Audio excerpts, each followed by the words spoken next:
Nomena sehatra manokana tamin'ny alalan'ny fikarakarana valan-dresaka narahana hevitra momba ny tetikasa fiariana, nihetsika varavarana misokatra izay andraisan'ireo ministera rehetra anjara miampy ny andrim-panjakana tetsy amin'ny tranombokim-pirenena Anosy androany.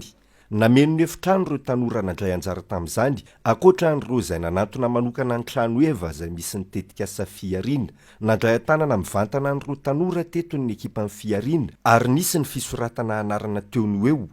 Mitombo isan'andro ny faharesen-dahatra ny tanora ary porofon'izany dia efa mahatratratra any amin'ny 7 alina ny antota taratasina tetikasa voaray. Tena azo anitarana tsara mihitsy an'le fandrarana le izy satria na izay le hoe tosika le izy zany, tosika ho an'ny rehetrarehetra mihitsy na ny tanora na ny fampandrarazany na mbola tsy mimpandrara. Dia izay zany tena hoe tena tosika goavana be mihitsy an'le izy. Tokony hanampiana kely amin'izy fotsindray dia le hoe tsy haiko ohatran'ny hoe le lenteur le dossier angambany elaela le traitement kanefa moa manao zavatra tsy mora fa miandry izy. Manampy amin'ny tanora le izy dia miteraka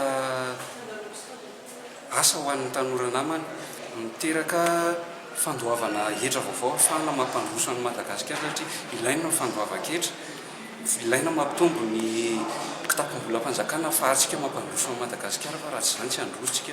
Tsy maintsy dinihana amin'ny antsipiriany tsirairay ny momba an'ireo tetikasa izay misoratra anarana te hisitraka ny famatsiam-bola fiariana mba hisiny ny fahombiazan'izany hoy ny tompon'andraikitra.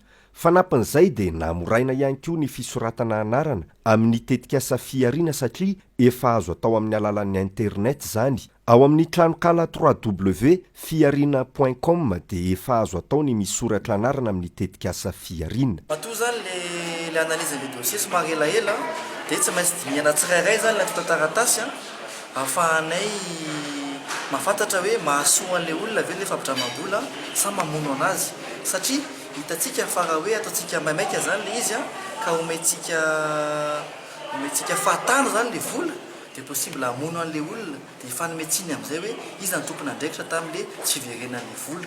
Zay mahatonga an'le hoe atao tsikelikely zany le atao tsara sy tsikelikely zany le sivana ahafahanay mahafantatra hoe tena mahasoa an'le olona ve le fampidramam-bola sa hamono anazy. Tsy haivina fa natao an'ny tetikasa rehetra izay mampidi-bola tokoa, tsy manimba ny tontolo iainana ary miteraka asa ny famatsiam-bolan'ny fiariana. Ireo izay feno 18 ka hatramin'ny 15 taona no afaka misitraka izany. Ambany dia ambany ny zana-bola alaina isan'ny taona satria 5 ka hatramin'ny 9 isan-jato monja izany.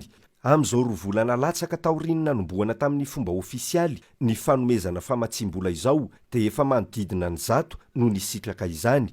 Izany hoe maherin'ny ray isan'andro no efa vita fandinihana ny antota taratasiny raha ny eo anivon'ny fiariana ka efa nahazo tanteraka mihitsy ny famatsiam-bola. Manodidina ny 203 kosa indray ireo antota taratasy izay efa dinihana eny anivon'ny banky amin'izao fotoana izao.